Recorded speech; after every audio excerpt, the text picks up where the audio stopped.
Good morning. How's everyone feeling? Nice and alive and excited? Excellent. And the button is working. So think about your worst boss. Take a couple of seconds, close your eyes, and think about some of the qualities. When I ask this question, a lot of the things that I hear are my worst boss in terms of behaviors was a micromanager, they didn't support me, they didn't listen, there was no empathy and compassion. It's not a workplace where you get excited to get up in the morning and be around that leader every day. Now think about your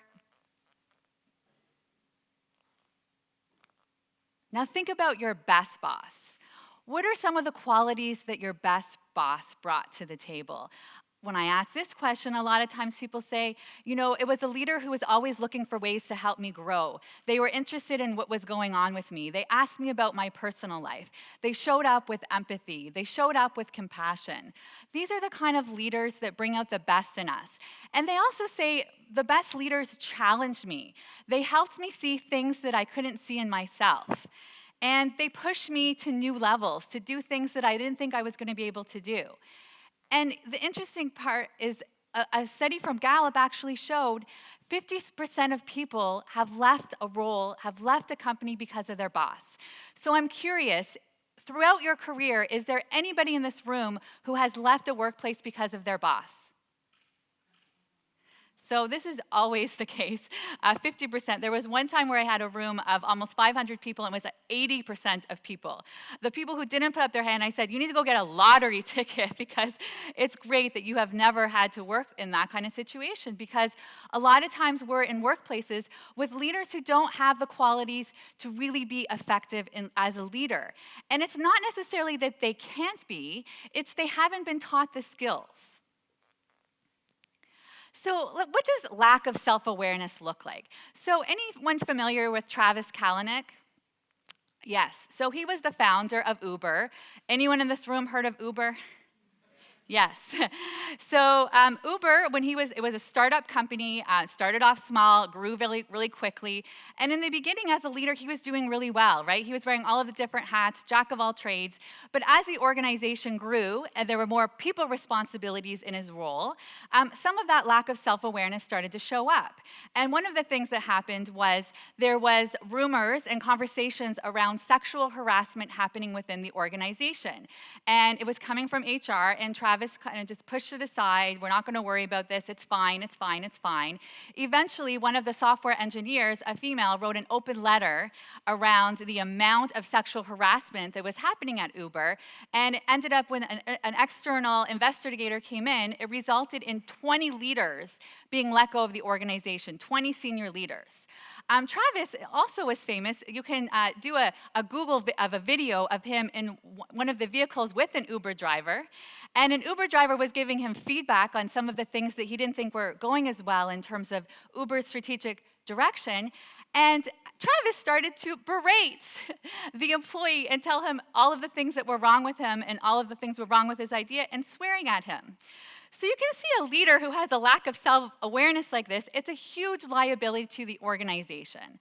So to contrast that, what does it look like to have a leader who has strong self-awareness? So Howard Schultz, who was a former CEO of Starbucks, he was someone who was a visionary. So to use some of the information that Rob was sharing around VUCA, he was one of those people who really helped people understand what the vision was of the organization, what the purpose is, so that everyone within Starbucks, whether you were a barista or whether you were somebody working at the top, they understood day in, day out the purpose, and they felt meaning in the work that they were doing.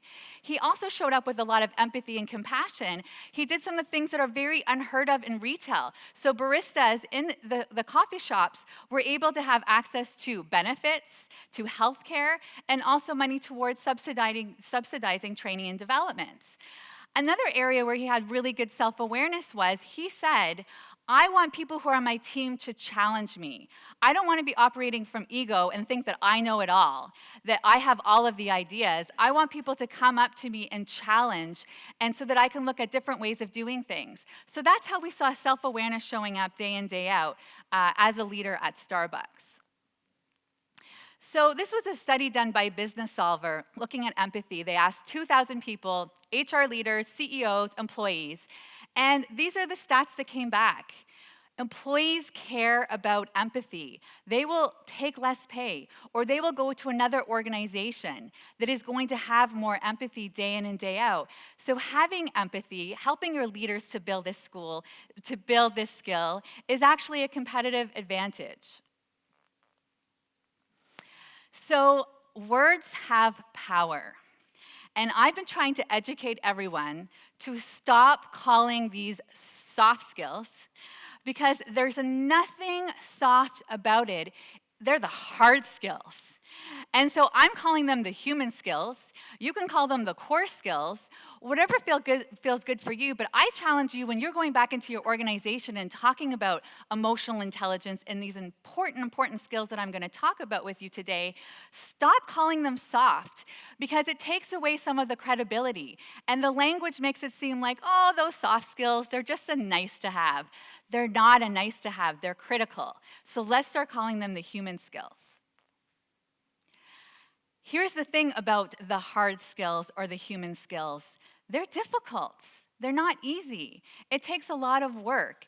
It takes a looking inside yourself, understanding how you're showing up, understanding how you're impacting the people around you. And as we help people to develop their emotional intelligence skills, it can feel really uncomfortable. It's now starting to use skills that they haven't used before, to do things such as have empathy, to show up with compassion, to be vulnerable. That doesn't come naturally to a lot of people. So it's really acknowledging, even as you start to talk about these skills with leaders, hey, I understand. It's not easy. It's going to be uncomfortable. There are going to be times that you're going to fail. But the more you do it, the more you practice, the better, the easier it gets. So when you look at emotional intelligence and the competencies, there's 4 different quadrants. You can look at it in terms of from the self and through the social self. So it shows up in terms of from recognition, so self-awareness, and then when you're around others, having that social awareness. From a regulation, it's looking at self-management. How well do you manage your emotions? And then around others, looking at it from a perspective of a relationship management. So here's the wonderful thing around emotional intelligence. It's not like you have this set point of what your emotional intelligence is, and there's nothing you can do to improve it. We all have the ability to improve our emotional intelligence. We fall on different sides of the spectrum, but as we continue to work on this, become aware of where we are, then we can start to get better and better at developing these skills. And take a quick second and look at these 4 quadrants and look at yourself for a second. Where's one of the areas where you think you could focus more on? And write that down really quickly for yourself so you can do a little bit of exploration after the session today. So I want to talk about some of the quick skills, tactics that you can start to do right away to improve your level of emotional intelligence. And these are things that you can bring back into your organization as well.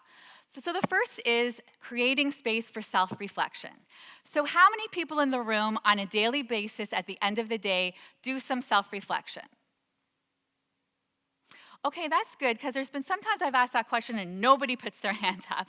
So I'm glad some people are doing the daily self-reflection. How many people do the self-reflection at the end of the week? So every week they take some time.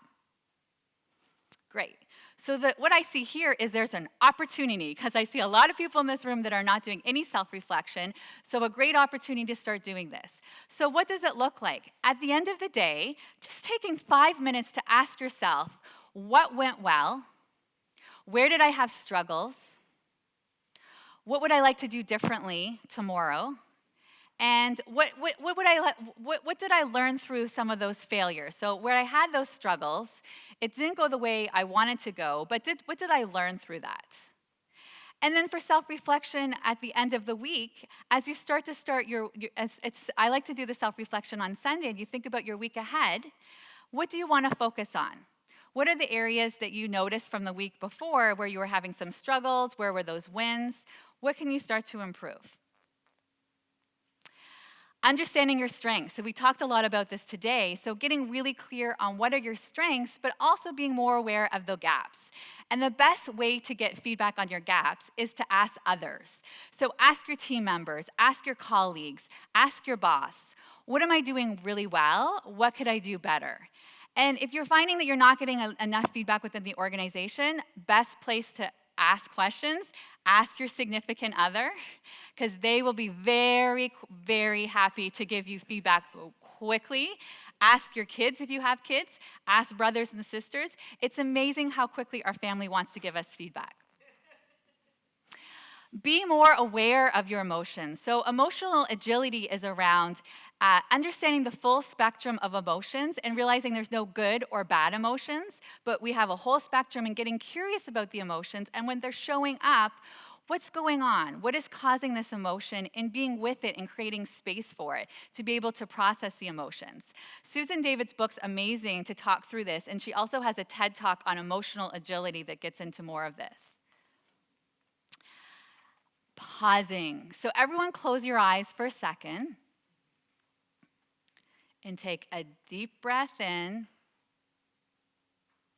and a deep breath out.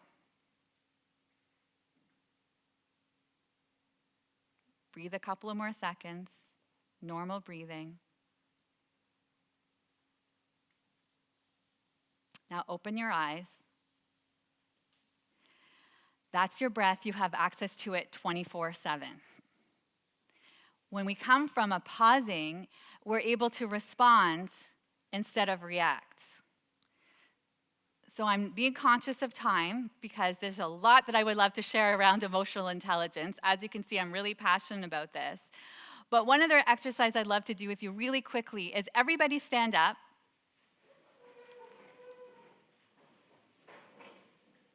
Look at the person next to you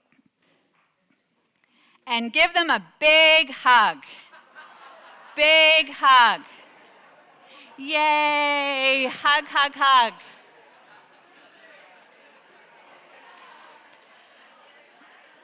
Hugs, hugs. So everyone sit down for a second. And I love that we're ending here, because sometimes things just happen the way they're supposed to happen, because this is what I'd love to end with for all of you. What we need more of in our organizations are people who are leading not only with head, but also with hearts. So the more that you come with love and compassion for the people around you, the more we create workplaces based on connection. And would love to talk with anyone who wants to talk more about this outside of the session. I'm so passionate about this subject, and I'm very active on social media as well, so would love to connect with people outside of this session as well. Thank you so much.